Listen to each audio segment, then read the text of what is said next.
Je l'ai annoncé pour commencer notre spécialiste question économie sur Actu Matin. Il est au téléphone depuis Parakou. Jacques DB. Jacques, bonjour. Bonjour Tanguy, bonjour Canal 3 Bénin. Merci beaucoup d'avoir décroché notre appel ce matin pour parler de cette alerte de la Banque mondiale à propos donc de l'avenir de la CEDEAO et de son équilibre économique. Cela à cause du retrait annoncé des pays du Sahel, notamment le Mali, le Burkina Faso et le Niger. Jacques, quels peuvent être les impacts économiques potentiels de la sortie du Burkina Faso, du Mali, du Niger, de la CEDEAO? Eh bien, la réponse, disons, à cette question se trouve dans un rapport publié récemment par la Banque mondiale. Et Jacques, vous avez eu copie de ce document. Qu'est-ce qu'il nous dit précisément? Oui, il s'agit Tanguy d'un rapport de 30 pages, un rapport qui, comme vous l'avez dit, fait l'évaluation préliminaire des impacts économiques potentiels du retrait de ces trois pays du Sahel que sont le Burkina Faso, le Mali et le Niger, et de la CEDEAO, la Communauté économique des États de l'Afrique de l'Ouest. Le document a, dans un premier temps, présenté la situation actuelle de ces trois pays, mais également l'état de l'intégration économique dans la sous-région. Il en ressort essentiellement que les pays du Sahel ont des difficultés à accéder à des financements suffisants et abordables. Le Mali, par exemple, n'a pas de programme de FMI, le Fonds monétaire international, ni d'aide budgétaire de la Banque mondiale depuis 3 ans, depuis 2021. Le Burkina Faso a marqué une pause dans l'appui budgétaire de la Banque mondiale depuis les coups d'État de 2022. Pendant ce temps, au Niger, la quasi-totalité des financements de la Banque mondiale, du FMI et d'autres programmes de développement sont interrompus depuis le coup d'État du 26 juillet 2023. Conséquence, eh bien, ces trois pays font un recours accru à des financements plus coûteux, révèle le rapport de la Banque mondiale. Il en ressort également que le Burkina Faso, le Mali et le Niger sont parmi les pays les plus pauvres de la CEDEAO, représentant une faible part du PIB, mais une part importante de la population, 10% du PIB de la CEDEAO et 17% de la population, pour être plus précis. Et ce n'est pas tout.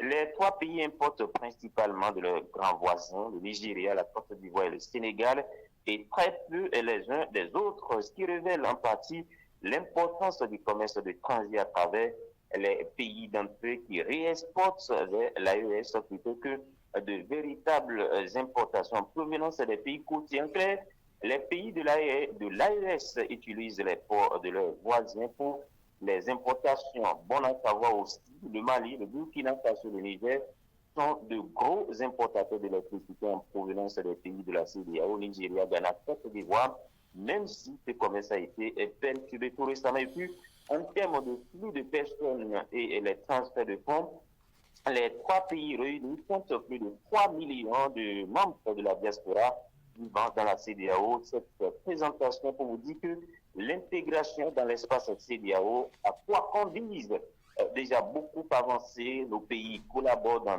divers secteurs d'activité et les peuples cohabitent ensemble, tout ceci dans une relative libre circulation des personnes et des biens, des avancées notables qui risquent de voler en éclats si le Burkina Faso, le Mali et le Niger venaient effectivement à se retirer définitivement de la CEDEAO. Alors, on va sur tout à l'heure un spécialiste qui a été sollicité par vos soins pour répondre à cet aspect-là. Mais justement, que risque la sous-région, notamment avec ce retrait-là, le Burkina Faso, le Niger et le Mali qui se retirent de la CEDEAO? Qu'est-ce que cela pourrait engendrer comme conséquence, Jacques? Les potentielles conséquences sont multiples et multidimensionnelles. Elles seront perceptibles sur les plans sécuritaire, politique, institutionnel, mais bien sûr, nous allons nous focaliser ce matin sur les impacts économiques et à ce niveau, le rapport de la Banque mondiale nous édifie davantage. La sortie de la CEDEAO pourrait entraîner la suspension de certains avantages pour les exportations des trois pays vers les pays de la CEDEAO, non membres de l'UEMOA, à savoir le Ghana et le Nigeria. Cela signifierait que les exportateurs précédemment enregistrés pourraient maintenant être confrontés au tarif extérieur du TEC, le tarif extérieur commun, augmentant les coûts de leurs exportations et réduisant leur compétitivité à l'exportation, la sortie de la CEDEAO pourrait conduire les trois pays à imposer des droits de douane sur les importations en provenance des pays de la CEDEAO non membres de l'UEMOA. Cela augmenterait les coûts des importations pour la consommation et l'investissement et réduirait également les volumes d'importation. Les trois pays n'auraient plus accès au forum de la CEDEAO pour aborder les questions de politique commerciale et des homologues de la CEDEAO. Le harcèlement des camionneurs et des commerçants fondé sur la citoyenneté qui existait déjà et en dépit de l'objectif de libre-échange, de libre circulation des personnes de l'UEMOA et de la CEDEAO risque d'être exacerbé dans le nouveau contexte. Les impacts socio-économiques seraient beaucoup plus importants si la sortie de la CEDEAO perturbait la liberté de circulation des personnes, voyager sans visa et le droit de résider, de travailler dans la sous-région serait désormais presque impossible. Bref, la sortie du Burkina Faso, du Mali et du Niger de la CEDEAO est tout sauf une bonne nouvelle pour la région. Les impacts seront considérables aussi bien pour ces trois pays que pour l'ensemble des pays de la CEDEAO. C'est d'ailleurs ce que reconnaît l'analyste Basto Assouma, que nous allons justement suivre. Il est le directeur de la société de gestion des parcours SOGEP. On va donc suivre le directeur à Soin, s'il vous plaît. Il faut d'abord la négociation. Et il est temps pour que chaque pays membre va s'asseoir.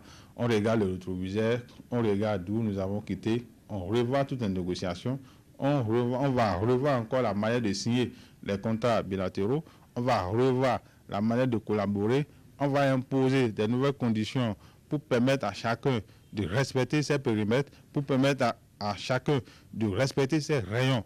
Donc nous avons de l'espoir qu'il y aura de collaboration, même si ce n'est pas aujourd'hui, demain il y aura de collaboration. Comme je l'ai dit au départ, chacun a besoin de l'autre pour pouvoir évoluer. Donc nous sommes tous des pays africains, nous sommes tous des frères, nous avons besoin de l'autre pour pouvoir évoluer. Donc forcément, il y aura des apports de solutions et cet apport, ça n'a rien d'autre que la négociation. Le Bénin a pris ses dispositions. On dit, ça va dire à plus d'un an, le Bénin a pu quand même gérer cette crise. Le Nigeria, si vous vous souvenez très bien, le Nigeria avait fermé ici, on est resté pendant des mois, mais le Bénin a pu maîtriser à travers la politique de l'État, à travers la politique du gouvernement. Voilà donc pour l'avis donc, de Bastou à Souman Jacques. Entre autres solutions, on peut espérer peut-être que ces trois pays reviennent à de bons sentiments, mais est-ce qu'on a vraiment une chance? Plus jamais la CEDEAO, non, c'est fini. C'est ce que déclarait le président burkinabé, le capitaine Ibrahim Traoré, rappelez-vous, il y a environ 7 mois maintenant, lors d'une interview exclusive accordée à notre confrère Alain Foucault. Rien qu'à considérer cette déclaration, eh bien, on est en droit d'être pessimiste. Jamais depuis le 28 janvier 2024, les militaires au pouvoir, Bamako, Niamey, Ouagadougou, non, manifester ne serait-ce qu'un signe de retour sur la table des négociations. Eh bien, au contraire, ils ont opté pour la politique de la chaise vide aux différentes rencontres de la CEDEAO, et ceci malgré la main tendue de l'organisation sous-régionale. C'est dit donc que les négociations sont quasi au point mort. Et malgré ce horizon, disons plutôt sombre, il faut garder espoir. La diplomatie, les négociations en coulisses peuvent peut-être encore jouer une part importante pour un retour à la normale pour éviter ce scénario à la Brexit, ce que nous avons connu avec l'Angleterre et l'Union européenne. Il faut travailler pour que eh bien, les dirigeants puissent véritablement s'asseoir sur la table de négociation et discuter afin de nous épargner ce départ des trois pays du Sahel qui serait vraiment fatal, qui va avoir beaucoup de conséquences sur l'ensemble de la sous-région. Et justement, à ce propos, Basto Assouma a fait des propositions et a mis l'accent sur la négociation. On va donc suivre pour une deuxième fois Bastou Assouma sur des propos que vous aviez recueillis, Jacques Débé.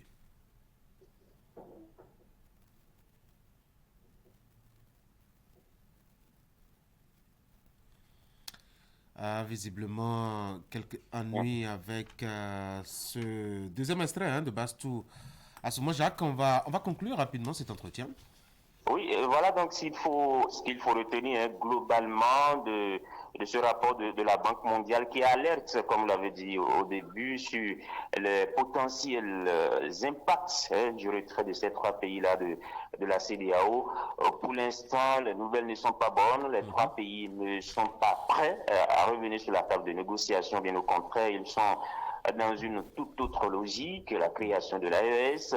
Ils projettent la création de leur propre monnaie. Ils sont avancés, ils ont de nouveaux partenaires, notamment la Russie. Ils ne veulent pas collaborer avec les partenaires traditionnels, la France et les États-Unis, qui ont été renvoyés, par exemple, de Niamey. Donc, en clair, il faut véritablement être pessimiste depuis quelques mois maintenant, mais on ne sait jamais, il ne faut jamais perdre espoir dans la vie.